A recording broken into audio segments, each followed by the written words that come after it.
Gênesis 1 carrega um dos maiores segredos da Bíblia. Quem diz a verdade? A teoria do Big Bang ou a história de Gênesis? Ciência ou religião? É possível encaixar a ciência na fé ou a fé na ciência? Eu vou responder essas perguntas de uma forma definitiva que você nunca viu antes. E até o final desse vídeo eu vou te ensinar um método de interpretação da Bíblia que vai mudar a sua vida para sempre. E no final desse vídeo eu vou desvendar o segredo escondido nesse texto de Gênesis 1. Esse vídeo ele vai ser dividido em algumas partes que vão ficar identificadas com uma barrinha colorida aqui embaixo e nos capítulos do YouTube. Assim vai ficar mais fácil para você voltar em alguma parte que você queira assistir novamente. Então, logo de cara, eu preciso começar dizendo que o texto de Gênesis 1 é uma poesia. Gente, essa informação ela muda absolutamente tudo. Porque eu e você, pessoas normais, a gente não está acostumado a ler poesia. A gente lê talvez livro de autoajuda, livro de fantasia, biografia de pessoas famosas, mas poesia, gente, ninguém lê poesia. Talvez na EBD da sua igreja você aprendeu que só tem poesia nos livros dos Salmos, em Cantares ou em Provérbios. Esquece isso, tem poesia salpicada pela Bíblia toda. E essa é uma pista muito importante para descobrir por que a gente sente tanto sono, esse sono desesperador quando começa a ler a Bíblia. Porque a gente não está acostumado com esse tipo de literatura, gloriosa poesia. No último episódio, nós falamos como o povo do Oriente em geral e o povo hebreu especificamente, eles tendem a comunicar as suas histórias a partir de imagens, de figuras, ao invés de argumentos e dissertações. Lembra disso? Agora pensa comigo, qual é o melhor estilo literário para construir essas imagens, símbolos e figuras? É óbvio, é a poesia. Então, com isso em mente, aperta esse cinto de segurança e vamos para o texto. No princípio, Deus criou os céus e a terra, ou em hebraico, Bereshit bara Elohim. Então o texto ele já começa logo com o pé na porta, dizendo que no início de todas as coisas existe um personagem chamado Deus, Elohim. E esse Elohim, ele tem uma característica, ele é um criador, ou seja, Bará. Eu sei que você já ouviu esse texto muitas vezes, mas hoje eu quero te pedir que você imagine que você está vivendo em uma tribo indígena isolada e que você nunca ouviu falar da Bíblia ou dessa história que você está ouvindo aqui em Gênesis. Assim você vai conseguir sentir o impacto que essa história teve nas pessoas que ouviram ela pela primeira vez. Beleza? Então seguindo, verso 2.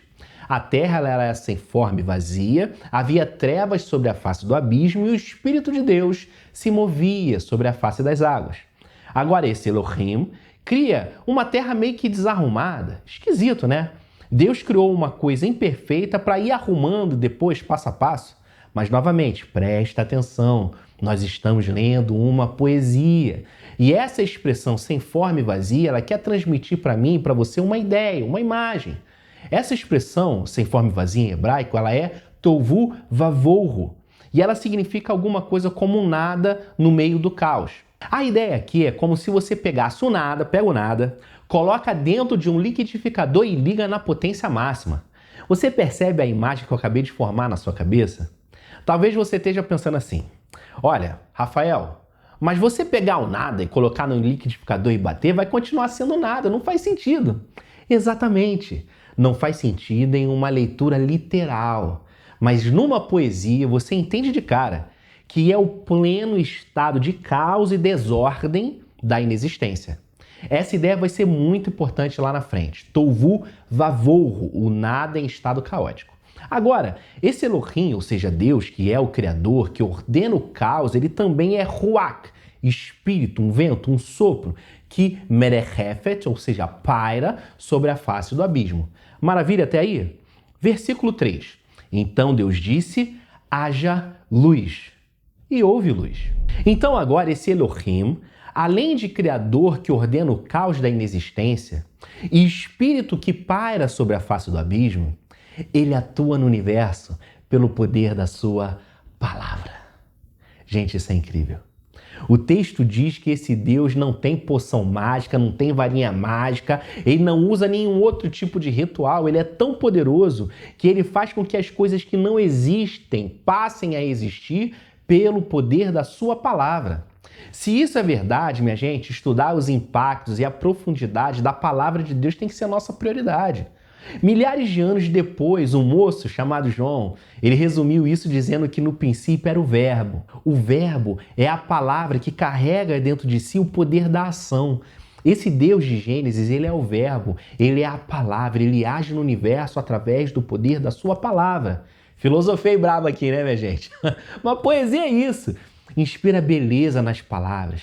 Enfim, sendo assim, até aqui nós temos 3 imagens que representam esse Deus Elohim, Criador, Espírito e Palavra. Muito diferente de como a gente define Deus aqui no Ocidente, né? Onipotente, onipresente, onisciente. Mas vamos em frente. Esses 3 primeiros versos, eles são a introdução do texto. Depois disso vem aquela famosa sequência de 7 dias da criação. Eu vou passar aqui dia a dia por cima, só para você poder se relembrar. Mas se você puder, depois que terminar esse vídeo, você lê o texto na íntegra que você vai ler com outros olhos. Então vamos lá. No primeiro dia, Deus faz a separação entre as trevas e a luz. Daí vem a tarde e a manhã, o primeiro dia. Depois ele faz a separação entre as águas do firmamento e as águas debaixo do firmamento. Tarde e manhã, o segundo dia. Em seguida, ele separou um lugar para a água debaixo do firmamento, separando a água da terra seca. E na terra seca ele fez surgir plantas e árvores. Então foi tarde e manhã, o terceiro dia. Depois disso, Deus cria o sol e a lua, as estrelas, e novamente, tarde e manhã, o quarto dia. Em seguida, Deus criou os peixes e todos os tipos de criaturas aquáticas e árvores. Tarde e manhã, o quinto dia. E finalmente, no sexto dia, ele criou todos os animais selvagens e domésticos da terra. Também criou o homem e a mulher, e assim se foi, tarde e manhã, o sexto dia. Depois de tudo isso, ele olhou para a criação e viu que era tudo muito bom. E no sétimo dia descansou de toda a obra que ele tinha feito. Abençoou Deus o sétimo dia e o santificou, porque nele descansou de toda a obra que realizara na criação. Maravilha? Depois de relembrar esse belo poema, porque não se esqueça, isso é de fato um poema, e esse tipo de poesia da antiguidade é chamada de quiasmo. Para identificar esse quiasmo, a gente precisa de 2 elementos centrais. O primeiro é ter certeza que encontramos ritmo, cadência, métrica e padrões no texto. E o segundo é que o quiasmo é como se fosse um livro que tem uma capa e uma contracapa. E ele tem esses limites que determinam o seu início e o seu final. Essa capa e essa contracapa, elas vão apresentar pistas que apontam para o caminho que vai nos conduzir até o centro desse quiasmo, ou seja, o seu verdadeiro sentido. O que de fato o autor queria comunicar com o povo que está ouvindo essa história pela primeira vez. Então, vamos começar falando das repetições que trazem ritmo e cadência para esse poema. Durante todo o texto, você percebe esses refrões. Tarde e manhã, o primeiro dia. Tarde e manhã, o segundo dia. Tarde e manhã, o terceiro dia. E vamos assim até o sexto dia. Só abrindo um pequeno parênteses aqui. Já reparou como esse refrão é estranho? Deus ele ordena o dia como tarde e manhã. Percebeu? A sequência natural das coisas ela está totalmente invertida. Quando é que o dia começa? De manhã.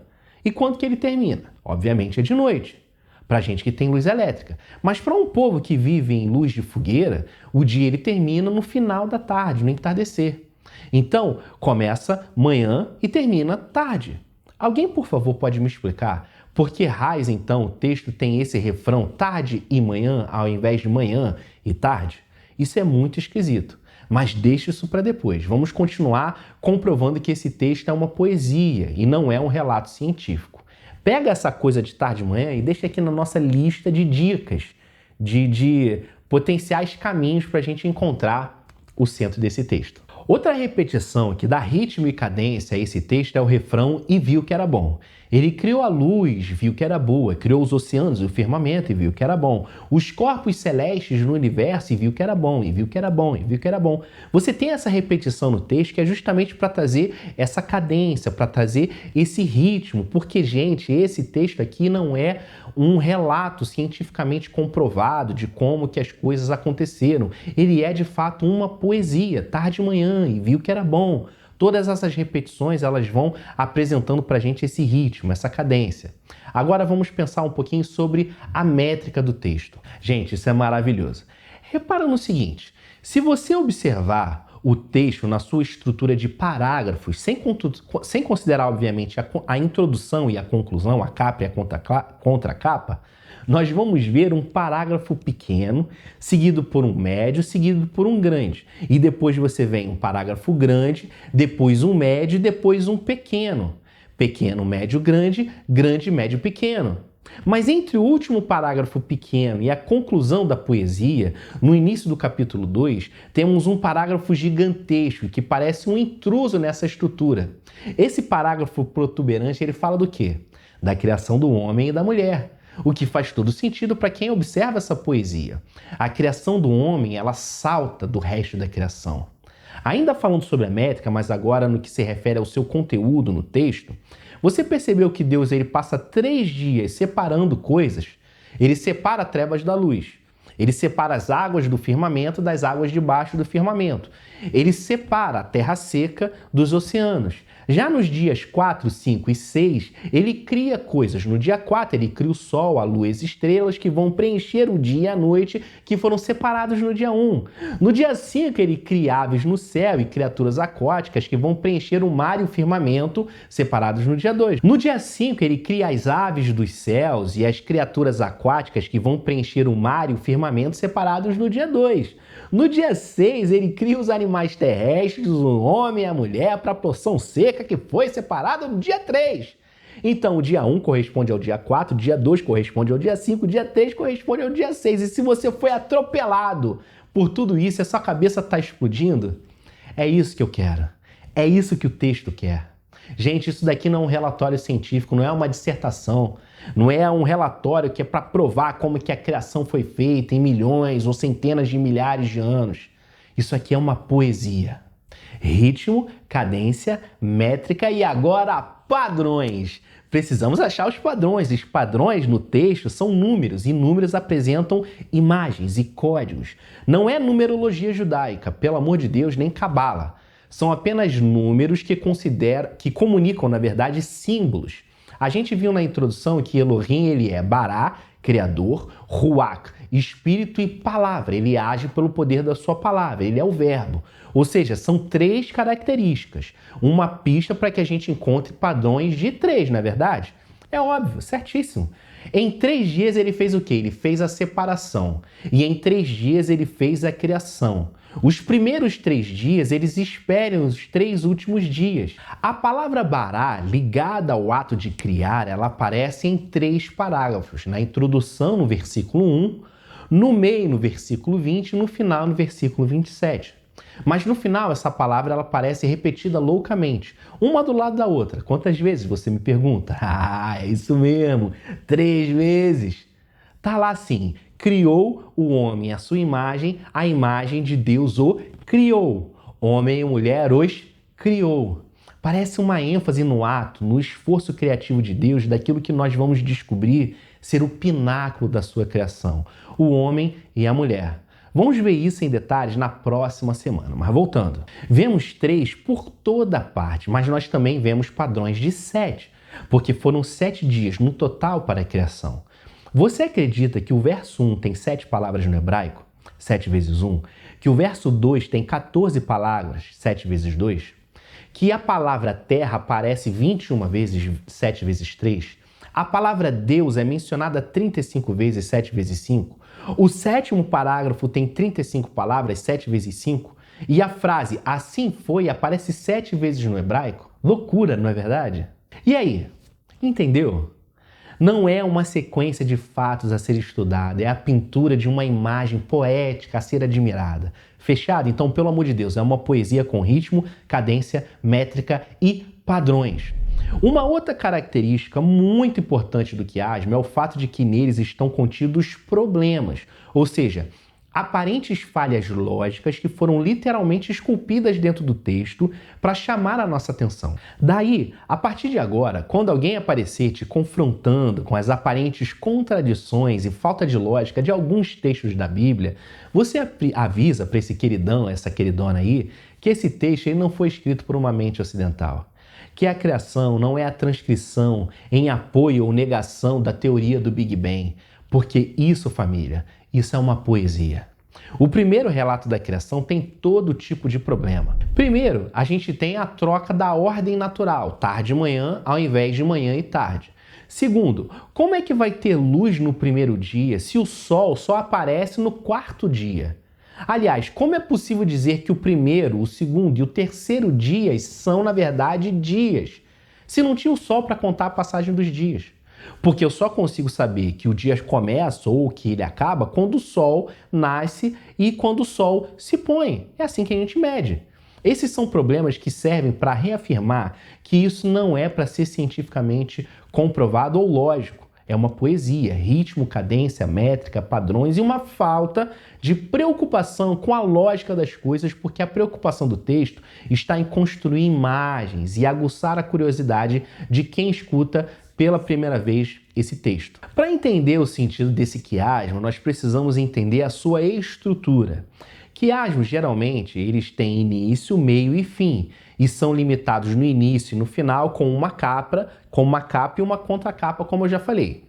Os problemas achados nessa capa e nessa contracapa são pistas que vão nos apontar o centro do quiasmo, ou seja, o seu objetivo, o seu significado verdadeiro. Então, para mim fica claro que essa contracapa da poesia, essa parte final, ela tem esse problema central que é o fato de que Deus descansou.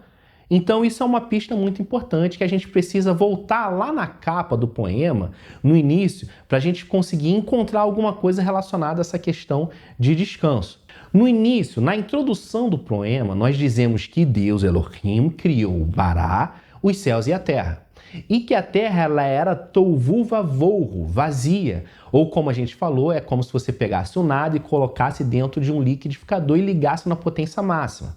Então o texto ele começa com Deus organizando e dando forma ao nada em estado caótico e termina com Deus fazendo nada. Essas são as duas dicas, essas são as dicas que vão nos conduzir até o tesouro escondido desse poema. É alguma coisa relacionada com o nada ou com o descanso. Com essa informação em mente, eu vou te dizer uma outra informação que ela é surpreendente. Se você contar as palavras em hebraico desse texto, a palavra que ela está no centro exato é a palavra moad, que significa estações ou dias sagrados. Está lá assim, verso 14. Deus disse, haja luminares no firmamento do céu para separar o dia da noite. Sirvam eles de sinais para marcar estações moad, dias e anos. Primeiro de tudo, nós temos um outro problema de lógica aqui, porque o correto seria o texto dizer dias, estações e anos, em uma sequência lógica, do menor para o maior, ao invés de dizer estações, dias e anos. Mas pensa comigo, se o autor dessa poesia ele quer chamar a nossa atenção para a palavra moad, ou seja, estações ou dias sagrados, ele vai fazer o quê? Ele vai inverter a ordem lógica dessas palavras para que a palavra estações ela caia exatamente no meio de toda essa grande poesia. Imagina todas essas palavras exatamente no meio geométrico, no meio exato delas tem essa palavra moad, ou seja, estações ou dias sagrados. O povo do Oriente em geral e os hebreus especificamente, eles têm como forma de aprendizado esse tipo de jornada em direção a uma descoberta. O sentido do texto ele não vai estar piscando em um outdoor, ele vai estar enterrado no meio do texto. E esse processo de descoberta faz com que o conhecimento ele se solidifique na vida. É muito diferente de nós ocidentais que queremos listas com tópicos, argumentos. Se a gente trabalha na compreensão de um texto, no final a gente sente que a gente não entendeu nada, ou só entendeu uma parte, isso gera na gente frustração e desinteresse. Mas para um hebreu, 1200 anos antes de Cristo, isso gera desejo e motivação para a descoberta. Então, o que a palavra estações ou dias sagrados revela para nós? Porque esse é o tesouro escondido desse texto, beleza? Então vamos para dentro dele, vamos descobrir isso junto. Primeiro de tudo, quem escreveu essa poesia? Moisés, não é verdade? Onde que a tradição diz que esse texto foi escrito? No Monte Sinai. Quem era a audiência que ouviu esse texto recitado pela primeira vez? Foi o povo hebreu, recém-liberto do Egito. E agora a pergunta de ouro, o que esse povo fazia no Egito? Eles eram escravos. Os escravos faziam o que especificamente? Eles faziam tijolos. Ou seja, fazer tijolos era o que lhes atribuía valor. O Egito colocou na cabeça desse povo, por 430 anos, que só tinha valor quem atingia a meta de produção de tijolos. Só quem atingia essa meta, essas pessoas ganhavam proteção e comida do império. E quem não atingisse essas metas, você me pergunta? Você vai imaginar o que os senhores no Egito faziam com as esposas, com os maridos, as filhas e filhos de quem não produzia tijolos o suficiente para o império.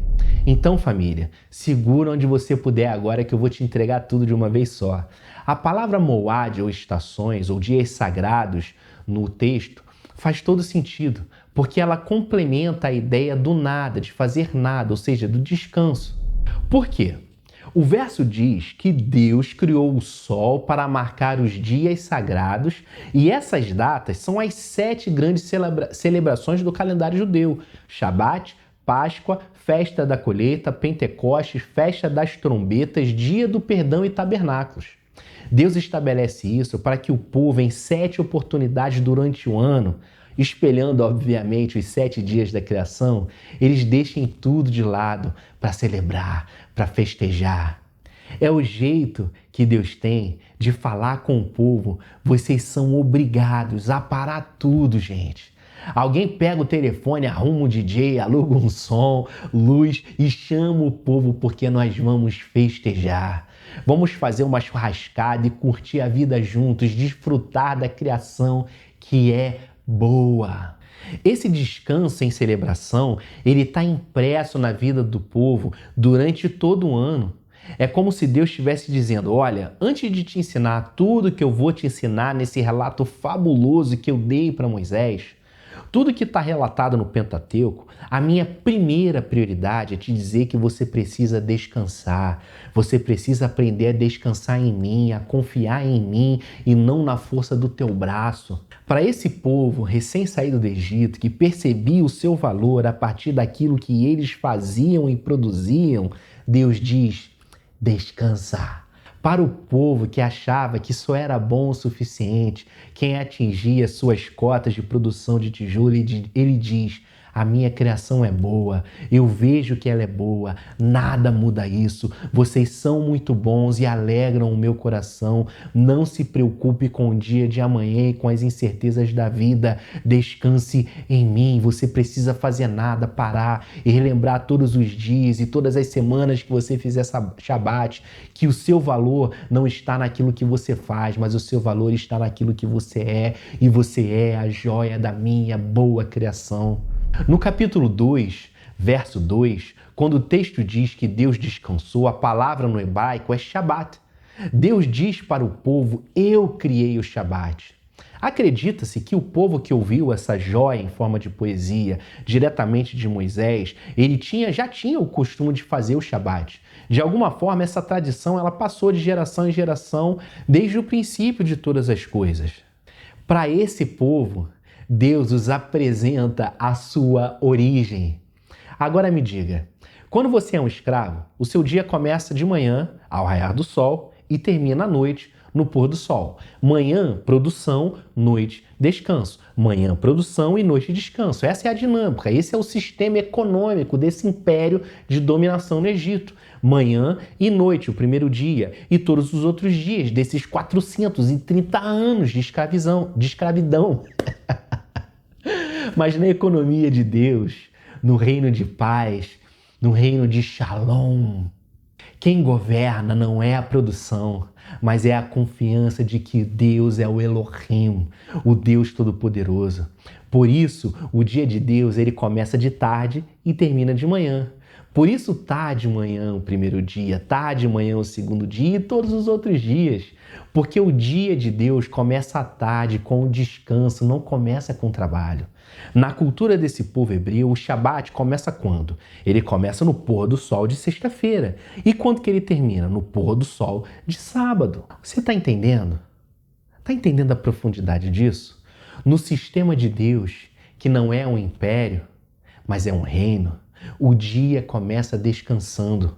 No mundo bíblico, após o pôr do sol, a primeira coisa que você faz é ir dormir, é descansar. Então, se o dia começa no pôr do sol, a primeira coisa que você faz quando esse dia lindo começa é descansar. Você não faz uma lista com tudo aquilo que você tem que fazer. Você começa o dia descansando. Tudo está baseado na certeza de que podemos descansar nele, porque no princípio, Deus. Ele é a pedra angular que sustenta tudo e todos. Ele é o grande eu sou, por isso, descanse. Como que a poesia começa? Com o nada em total estado de caos e desordem, tovu vavohu. O povo se identifica com isso. Uma vida cheia de nada no Egito, cheia de caos, e termina com Deus dando ordem a esse caos. E o nada deixa de ser a falta de propósito e passa a ser a confiança no convite de Deus para descansar. O primeiro dia começa e termina tarde de manhã. O segundo dia começa e termina tarde de manhã. Todos os outros dias, o terceiro, o quarto, o quinto, o sexto, mas calma, olha bem.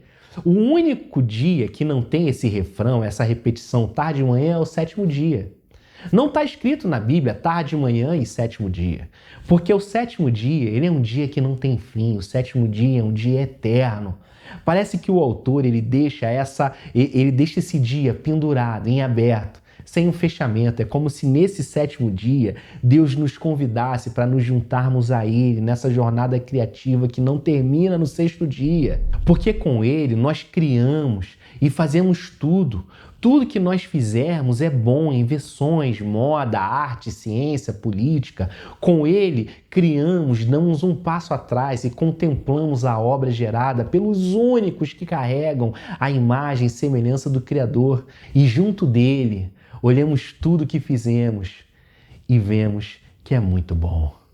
E isso tudo é extremamente significativo para nós hoje aqui no Brasil. Porque assim como a sociedade no Egito, a nossa sociedade atual, ela também é totalmente focada naquilo que nós fazemos, no que alcançamos, quantas graduações, mestrados, doutorados nós temos, quantos carros, quantas casas, quantos tênis, sapatos, quantos ternos, quanta comida na geladeira. Não, calma aí, pelo amor de Deus, a geladeira ficou pequena, vamos comprar um freezer para garantir, com o nosso esforço, o nosso dia de amanhã. Você e eu começamos o nosso dia pensando em quantos clientes nós vamos visitar, quantas mensagens nós vamos enviar, vamos ao mercado, vamos arrumar a casa. Assim começa o nosso dia. Como já vimos, no universo proposto por Deus, o dia de um hebreu começa com descanso. E só é possível descansar baseado na confiança de que o Deus Criador, Elohim, é de fato quem o texto diz que Ele é. Ele é o Deus Todo-Poderoso que traz à existência as coisas que não existem pelo simples poder da sua palavra. Por isso, Ele nos convida a confiar nele e descansar, confiar na história que Ele está começando a contar. Gente, é só o primeiro texto, imagina o que vem por aí. Ele governa todo o universo, traz ordem ao caos. Ele não há de se esquecer de mim e de você. Eu me deito e durmo e torno a acordar porque é o Senhor que me sustém. Respira fundo. Enche o seu pulmão de ar. Agora solta. Descansa. Descansa sabendo que o Senhor cuida de você. A aplicação desse descanso no mundo caótico, sobrecarregado e ansioso em que vivemos é uma lição essencial para a nossa jornada com Deus. Por isso, descansar é o tesouro escondido desse texto, confiar na história que Ele está começando a construir conosco. Bem, eu preciso fazer as minhas considerações finais, muito importantes. Primeiro, essa reflexão, ela não é para que você vire um judeu, mas para que você respeite o texto, se achegue diante da palavra de Deus com a humildade de quem sabe e reconhece que existe um contexto muito diferente da nossa realidade aqui no Brasil, no nosso contexto, e que isso precisa ser observado. Segundo, o Shabat, ou o descanso, descrito nesse primeiro relato da criação, é um ato de descanso filosófico e prático. Nós precisamos manter uma postura permanentemente de descanso e confiança em Deus, de que Ele não nos desampara. Também é extremamente relevante você separar um dia na sua semana para fazer absolutamente nada, para festejar a vida que Deus nos deu, se divertir, descansar e fazer nada.